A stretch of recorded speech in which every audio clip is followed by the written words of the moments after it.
دیکھیں پہلی بات تو یہ ہے کہ خان صاحب آج اس کے بارے میں تفصیلات بتائیں گے. اگر ایک ہفتہ بعد میں وہ کرتے ہیں، اگر وہ کرتے ہیں، جس کا مجھے ابھی اندازہ نہیں ہے، وہ فیصلہ وہ خود کریں گے تو کوئی حرج نہیں ہے، کوئی فرق نہیں پڑتا.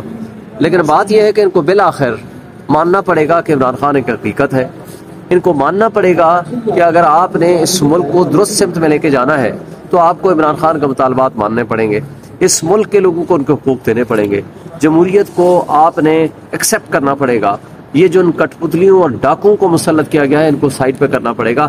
یہ جب تک نہیں مانیں گے تب تک اس ملک کی تباہی جو اپنے ہاتھوں سے اور اپنے معصوم لوگوں کو قتل کر کے آپ کرنے جا رہے ہیں، اس طریقے سے ملک چلنے والا نہیں ہے. اور جو مین لیڈرشپ جن کو بلایا ہے یا ملنے کی خواہش کا اظہار کیا ہے عمران خان صاحب نے، ایک بہت اچھی پازیٹیو ایک روایت ہے. میں یہ سمجھتا ہوں کہ اس کے ذریعے بھی کہ ملک میں کوئی بہتری کے چانسز ہی ہوں گے انشاءاللہ. مریم نواز نے میں اس کو کہتا ہوں تیرے باپ کے پیسے ہیں یہ جو جس طرح تو اڑا رہی ہے. بات یہ ہے کہ اگر تو نے اڑانے ہیں تو اپنے جو ایون فیئر ڈپارٹمنٹ میں ہمارا کرپشن کا ہمارا پیسہ تھرو کرپشن آپ نے وہاں لے کر گئے ہوئے ہو وہ لے آؤ تو پھر آپ ان کو اڑاؤ. تو اس طریقے سے پیسے کو اڑانا، پیسے کا ضیاع کرنا، اور یہ کون سے جیتے ہوئے لوگ ہیں؟ یہ تو کٹ پتلی ہیں، ہارے ہوئے لوگ ہیں. آپ صرف لاہور کا یا مریم نواز کا، شہباز شریف کا، حمزہ کا اور نواز شریف کا صرف آڈٹ کرا لیں کہ الیکشنز میں یہ جیتے ہیں کہ یہ ہارے ہیں. یہ ہارے ہوئے لوگ، ان کٹ پتلیوں کو کیا حق حاصل ہے کہ آپ عوام کے پیسے کے اوپر اس طرح عیاشیاں کریں اور عوام کے پیسے کو اس طریقے سے اڑائیں؟ یہ ظلم ہے، زیادتی ہے، ہم اس کی مخالفت کریں گے. عطا تارڑ صاحب کہتے ہیں پاکستان تحریک انصاف کی کمر ٹوٹ گئی ہے. اس سے یہ ظاہر ہوتا ہے کہ اس کا مطلب ہے کہ گولیاں انہوں نے چلائی ہیں. آپ نے نہتے اپنے معصوم لوگوں کو گولیاں چلائی ہیں.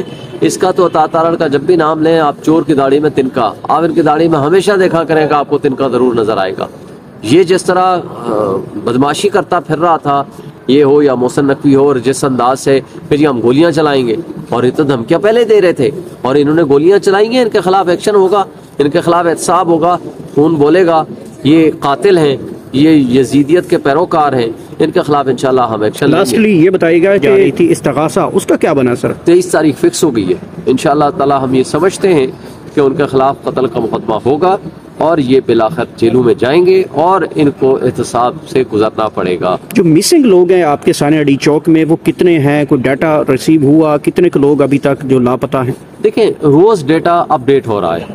کچھ لوگ ریکور ہو رہے ہیں، کچھ لوگ مزید سامنے آ رہے ہیں، کیونکہ یہ آن گوئنگ پروسیس ہے. اب جو بندوں کا ہمارے ساتھ رابطہ ہی نہیں ہے ان کے بیچارے پیارے اگر کوئی غائب ہو گئے یا جن کی شہادتیں ہوئی ہیں اور انہوں نے زبردستی ان کے منہ بند کرا کے ان کو لاشیں دے کے ان کو دفنا دیا ہے، یا جن لوگوں کی لوگ شہید ہوئے ہیں اور ان کو تھریٹ ہے کہ اگر سامنے آئیں گے تو ان کے گھر والوں کو اٹھا لیا جائے گا. یہ آن گوئنگ پروسیس ہے مسنگ پرسنز کا. اپڈیٹ ہو رہی ہیں لسٹیں.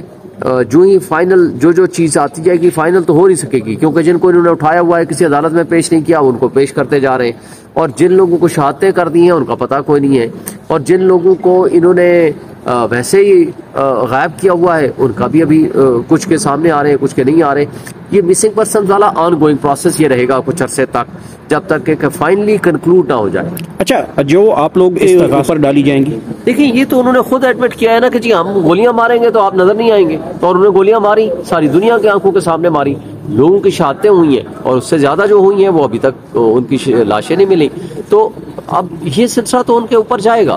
ظاہر محسن نقوی ہے، اس میں شہباز شریف ہے، اس میں عطا تارڑ ہے، اس میں آئی ٹی ہے، یہ سارے لوگ ملوث ہیں. انشاءاللہ ان کے خلاف ایکشن ہوگا. Thank you.